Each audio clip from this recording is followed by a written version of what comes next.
Movie के start में हमें एक सेलेस्टियल दिखाया जाता है और इनको आसमानी एलियंस भी कहा जाता था और इनका नाम एरिशियम था, जिसने सबसे पहले सन को बनाया और फिर यूनिवर्स को बनाया, जहाँ से लाइट शुरू हुई और हमारी अर्थ ग्रो कर गई। लेकिन तभी डीप स्पेस से कुछ अजीब किस्म के डिवियंस निकल कर आए, जिन्हें अजीब क्रिएचर्स भी कहा जाता था, जो अर्थ पर आकर इंसानों और जानवरों को खाकर अपना पेट भरा करते थे। इस मूवी में हमें सबसे पहले 7000 साल पहले का सीन दिखाया जाता है। यहाँ पर हम कुछ प्राचीन लोगों को देखते हैं जो मछलियाँ पकड़ रहे थे। तभी उन पर वही अजीब किस्म का क्रिएचर पानी से निकलकर अटैक कर देता है। वो डिविएंट इंसानों का शिकार किया करते थे। अब वो उस आदमी को खाकर उस बच्चे की तरफ बढ़ता है। तभी वहाँ पर एक इटर्नल अर्थ पर आ जाता है, जिसको एरिशियम ने अर्थ पर भेजा था ताकि वो अर्थ पर जाकर लोगों को इन डिविएंट से बचा सके। इक्रिस एक बहुत ही पावरफुल इटर्नल था। वो अपनी आंखों से लेजर लाइट निकालकर इन अजीब क्रिएचर्स को मार सकता था और साथ ही वो हवा में भी उड़ सकता था। अब इक्रिस वहाँ पर जब एक क्रिएचर को मारता है, तभी वहाँ पर और भी बहुत सारे क्रिएचर्स आ जाते हैं। फिर वहाँ अर्थ पर सभी इटर्नल्स आ जाते हैं और वो सभी उन अजीब क्रिएचर्स को मार देते हैं। अब इंसान वहाँ पर इटर्नल्स को देखकर डरने लगे थे। तभी वहाँ पर एक इटर्नल सभी इंसानों के माइंड को कंट्रोल कर लेता है। इसका नाम ड्रॉइक होता है। इसके पास ये एबिलिटी थी कि ये इंसानों के माइंड को कंट्रोल कर सकता था और अपनी तरह से मैनेज कर सकता था। और फिर इटर्नल्स इंसानों से दोस्ती का हाथ बढ़ाते हैं। इसके बाद वो अर्थ पर ही इंसानों के साथ रहने लगे थे। अब इटर्नल्स इंसानों के साथ रहने लगे थे और इनकी टेक्नोलॉजी को भी आगे बढ़ाने में मदद कर रहे थे। वो लोग आपस में भी बहुत ज्यादा लड़ा करते थे, मगर ड्रॉइक कभी कभी उनके माइंड को कंट्रोल कर उनको लड़ने से रोक लेता था। मगर सभी इटर्नल्स के लीडर अजैक उसको ऐसा करने से रोक लेती है, क्योंकि सेलेस्टियल्स के लीडर ने इन सब को इंसानों को बचाने और उनकी आबादी को आगे बढ़ाने के लिए भेजा था और इसके अलावा किसी और चीज में शामिल होने के लिए मना किया था। लेकिन ड्रॉइक उसकी बातों को नहीं मानता। अब अजैक ड्रॉइक की बातें सुनकर ये बोलती है कि आज से तुम सब इटर्नल्स आजाद हो। वो उनसे कहती है कि तुम्हें जहाँ जाना है तुम जा सकते हो और तुम अपनी मर्जी के मुताबिक जिंदगी गुजार सकते हो। अब सब लोग इस शहर को छोड़ देते हैं। इसके बाद हमें प्रेजेंट का सीन दिखाया जाता है, जहाँ पर इटर्नल्स को इस दुनिया में आए हुए 7000 साल हो चुके थे, मगर अभी भी किसी इटर्नल की एज ज्यादा नहीं हुई थी। तभी हम एक इटर्नल सर्सी को देखते हैं, जो बच्चों को स्कूल में पढ़ाया करती थी। उसके लेट होने की वजह से उसका फ्रेंड उन सब बच्चों को संभाल रहा था। तभी वहाँ पर सर्सी आ जाती है। वो अपने फ्रेंड से शुक्रिया बोलती है कि उसने इतनी देर तक बच्चों को मैनेज किया। अब जैसे ही सर्सी का फ्रेंड यहाँ से चला जाता है, उसके जाने के बाद वहाँ पर अर्थक्वेक आ जाता है। तभी वहाँ पर बना हुआ एक स्टैचू सर्सी के एक स्टूडेंट के ऊपर गिरने वाला था, मगर सर्सी अपनी पावर से उस स्टैचू को रेत में बदल देती है। क्योंकि सर्सी के पास ये एबिलिटी थी, वो किसी भी मेटल की चीज को सैंड में बदल सकती थी। अब रात को सर्सी अपने फ्रेंड के साथ एक क्लब में जाती है। वहाँ पर हम एक और इटर्नल स्प्राइट को देखते हैं, जिसके पास ये एबिलिटी थी, वो किसी के भी रूप में आसानी से आ सकती थी। लेकिन स्प्राइट की बॉडी को जो भी टच करता था, उसकी बॉडी से लाइट्स निकलने लगती थी, जिसकी वजह से स्प्राइट 7000 साल तक सिकल ही थी। हम देखते हैं कि क्लब में सर्सी अपने फ्रेंड का बर्थडे सेलिब्रेट कर रही थी। सर्सी के फ्रेंड को उसके बारे में कुछ बातें मालूम थी, जैसे कि सर्सी एक जादूगर है और उसकी उम्र बहुत ज्यादा है। अब वो लोग रास्ते में बातें करते जा रहे थे, तभी वहाँ पर एक क्रिएचर आ जाता है और वो सर्सी के फ्रेंड पर अटैक करने लगता है। तभी सर्सी अपनी पावर से उस क्रिएचर के पाँव को जमीन में फ्रीज कर देती है। सर्सी का फ्रेंड उससे पूछता है कि मुझे बताओ ये क्या है। सर्सी उसे बताती है कि ये क्रिएचर्स हैं। उसका फ्रेंड सर्सी को बताता है कि ये क्रिएचर्स 2000 साल पहले खत्म हो गए थे, फिर ये कहाँ से बच गया। अब वो क्रिएचर अपने आप को सन से छुड़ाकर वहाँ से भाग जाता है। फिर सर्सी और स्प्राइट उस क्रिएचर का पीछा करने लगते हैं। सर्सी का फ्रेंड भी सर्सी की तरह जंप करने की कोशिश करता है, लेकिन उससे ऐसा नहीं हो पाता। अब सर्सी उस क्रिएचर को डिस्ट्रैक्ट करने की कोशिश करती है, लेकिन वो क्रिएचर डिस्ट्रैक्ट नहीं होता और वो स्प्राइट पर अटैक कर देता है। तभी वहाँ पर इक्रिस आकर उस क्रिएचर को इंजर कर देता है, लेकिन वो देखते हैं कि वो क्रिएचर खुद को हील करने की एबिलिटी रखता था और ऐसी पावर्स इटर्नल के लीडर एजेक के ही पास थी। इक्रिस वापस से उस क्रिएचर पर अटैक करता है, लेकिन वो क्रिएचर वहाँ से भाग जाता है। अब यहाँ पर हमें ये भी पता चलता है कि इक्रिस ने सर्सी से 5000 साल पहले शादी की थी और फिर 2000 साल पहले इक्रिस सर्सी को छोड़कर चला भी गया था। सर्सी अपने फ्रेंड से ये कहती है कि अब मुझे जाना होगा मेरी कुछ लोगों को हेल्प की जरूरत है। लेकिन उसका फ्रेंड उसको कहता है कि अगर तुम कोई सुपर हीरो हो तो अर्थ पर इतनी ज्यादा प्रॉब्लम्स आई, उस वक्त तुम कहाँ थे? सर्सी उसको कहती है कि हमें अर्थ पर सिर्फ क्रिएचर्स को मारने के लिए भेजा गया है और हमें कोई और काम करने की इजाजत नहीं दी गई थी सिवाय इस आबादी को बढ़ाने और अर्थ पर लोगों की टेक्नोलॉजी को इंक्रीज करने में। तीनों एचेक से मिलने जाते हैं ताकि वो जाकर अपने लीडर को बता सके कि क्रिएचर्स दोबारा से अर्थ पर आ गए हैं और इस बार वो बहुत ज्यादा पावरफुल है। और जब वो एचेक के पास पहुंचते हैं तो उनको पता चलता है कि एचेक मर चुकी है और ये अर्थ पर पहली बार हुआ था कि किसी एटर्नल की डेथ हुई थी। वो लोग समझ जाते हैं कि एचेक को उसी क्रिएचर ने मारा है जिसने पहले भी उन लोगों पर अटैक किया था और उस क्रिएचर ने एचेक को मारकर उसकी सारी पावर्स ले ली हैं। हम देखते हैं कि एचेक के गले से एक पावरफुल स्टोन निकलता है और वो स्टोन सर्सी की बॉडी के अंदर चला जाता है, यानी कि एचेक ने मरने के बाद सर्सी को इटर्नल्स का लीडर चुना था। अब सर्सी एलिशियम से बातें कर सकती थी।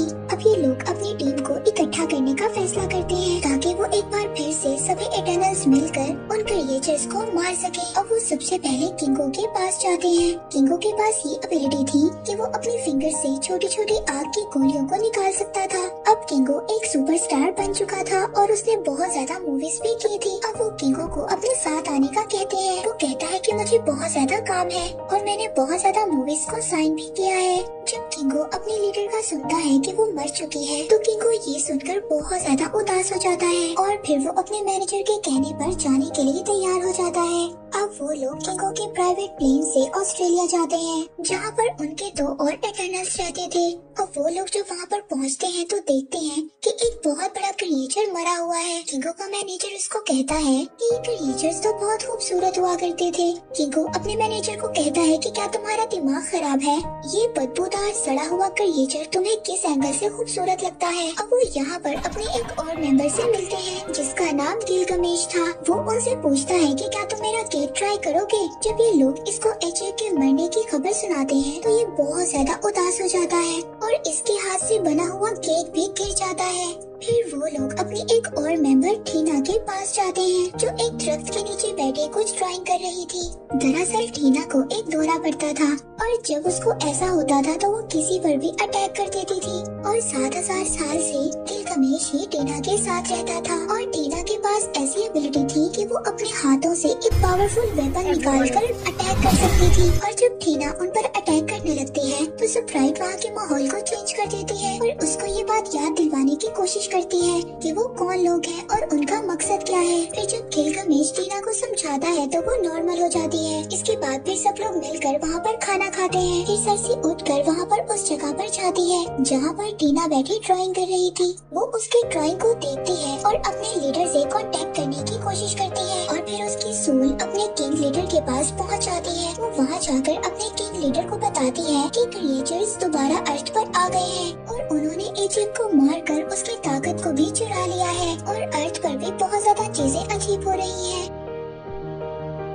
जिस पर एलिशियम उनका लीडर उसको बताता है कि ये एक एमरजेंस की निशानी है। सर्सी उससे पूछती है कि एमरजेंस क्या होता है। वो सर्सी से कहता है कि अब वक्त आ गया है तुम लोगों को तुम्हारे असल मकसद के बारे में बताया जाए। दरअसल तुम लोगों को अर्थ पर क्रिएचर्स को मारने के लिए भेजा गया था और मैंने कई हजार साल पर एक बीज अर्थ पर भी बोया था और उस बीज को बड़ा होने में अरबों सालों और इंसानों की एनर्जी चाहिए थी। लेकिन जब मैंने इंसानों और जानवरों को बनाया तो मुझसे एक गलती हो गई और उस गलती से वो अजीब डेविड क्रिएचर्स पैदा हुए जो अर्थ पर लोगों की आबादी को खाकर खत्म कर रहे थे। तब मैंने तुम्हें और तुम्हारे जैसे बहुत ज्यादा एटर्नल्स को बनाया ताकि तुम्हारे जरिए मैं उन डेविड क्रिएचर को मार सकूं। सर्सी उनसे पूछती है कि क्या ये बात एचेक को पता थी।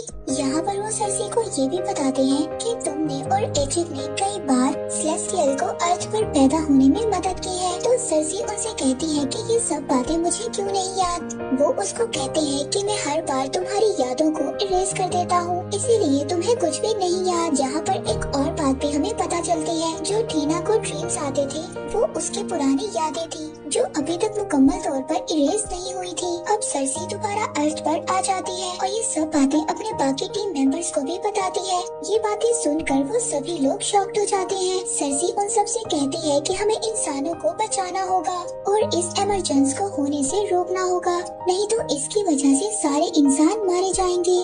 तभी इक्रिस कहता है कि हमें बाकी लोगों को भी ढूंढने जाना होगा और फिर सब लोग जब हम मिल जाएंगे तो ये फैसला करेंगे कि हमें आगे क्या करना होगा। अब वो लोग अमेज़न के जंगलों में जाते हैं जहाँ पर ड्रूइग रहता था और वो जाकर ड्रूइग को सारी बातें बताते हैं, मगर ड्रूइग उनके साथ जाने के लिए तैयार नहीं था। अब वहाँ पर बहुत सारे क्रिएचर्स उन पर अटैक कर देते हैं। वहाँ पर किंगो अपनी एबिलिटी से अपनी फिंगर से फायर करता है। स्प्राइट किंगो के मैनेजर को बचाने की कोशिश करती है। अभी क्रिस वहाँ पर एक क्रिएचर से मुकाबला करता है। तभी वो क्रिएचर एक क्रिस को नीचे गिरा देता है और उसकी पावर्स लेने की कोशिश करता है, लेकिन वहाँ पर तभी गिलगमेश आ जाता है और अपने हाथों से एक जोरदार पंच मारता है। गिलगमेश के पास ये एबिलिटी थी कि वो अपने हाथों को एक बहुत ही मजबूत हथौड़े के तौर पर इस्तेमाल कर सकता था।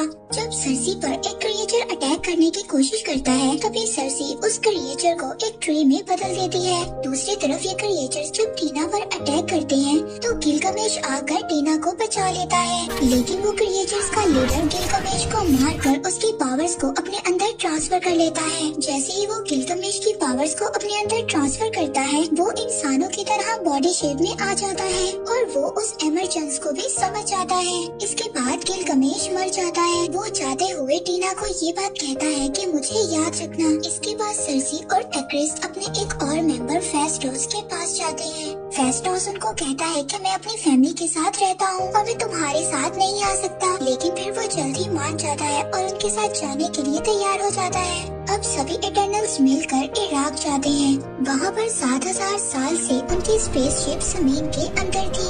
जब वो लोग अपनी स्पेसशिप के अंदर जाते हैं तो वहाँ पर मकारी पहले से ही मौजूद थी। मकारी उनकी वो मेंबर थी जो बोल नहीं सकती थी, लेकिन बिजली से ज्यादा तेज दौड़ सकती थी। फिर फेस्टोस वहाँ पर एक ऐसी टेक्नोलॉजी बनाता है जो सभी इटर्नल्स अपनी पावर्स को यूज कर उस इमरजेंसी को रोक सके। वो उनको कहता है कि अगर क्रिएचर्स हमारी पावर्स को यूज कर सकते हैं तो हम भी सभी अपनी पावर्स को इकट्ठे इस्तेमाल कर सकते हैं। फेस्टोस के पास ये एबिलिटी थी। वो एक बहुत ही सहीन इंजीनियर था जिसने इंसानों की टेक्नोलॉजी को आगे बढ़ाने में मदद की थी। अब वहाँ पर सर्सी ने जो लॉकेट में स्टोन पहना हुआ था वो चमकने लगता है। इस बात से सर्सी को एहसास होता है कि इमरजेंसी होने वाला है। फेस्टोस मकारी से कहता है कि तुम जाकर पता करो कि इमरजेंसी कहाँ पर होने वाला है। अब मकारी पूरे अर्थ पर घूमकर इमरजेंसी का पता लगा लेती है कि इमरजेंसी कहाँ पर है। तभी वहाँ पर इक्रिस फेस्टोस की टेक्नोलॉजी मशीन को तोड़ देता है। इससे ये बात पता चलती है कि इक्रिस ने ही एजेक को मारा था। एजेक भी यही चाहती थी कि ये इमरजेंसी रुक जाए, क्योंकि वो भी इंसानों को पसंद करने लगी थी। इक्रिस ने इसीलिए एजेक को भी मार दिया था। जब एजेक ने इक्रिस को ये बात बताई थी कि इमरजेंसी होने वाला है और हमें सभी इटर्नल्स को इकट्ठा करके उनको बताना होगा, तब इक्रिस ने एजेक को उन क्रिएचर्स के आगे फेंक दिया था। उन क्रिएचर्स ने एजेक को मारकर उसकी पावर्स को ले लिया था। जब एजेक मर गई थी तो इक्रिस दोबारा से उसको उसके घर में छोड़ देता है। इक्रिस से जब ये लोग वजह पूछते हैं तो वो उनको बताता है कि मेरी जिंदगी दी हुई एरिशम की है और अगर तुम लोगों को भी मुझे मारना पड़ा तो मैं तुम्हें मार दूंगा।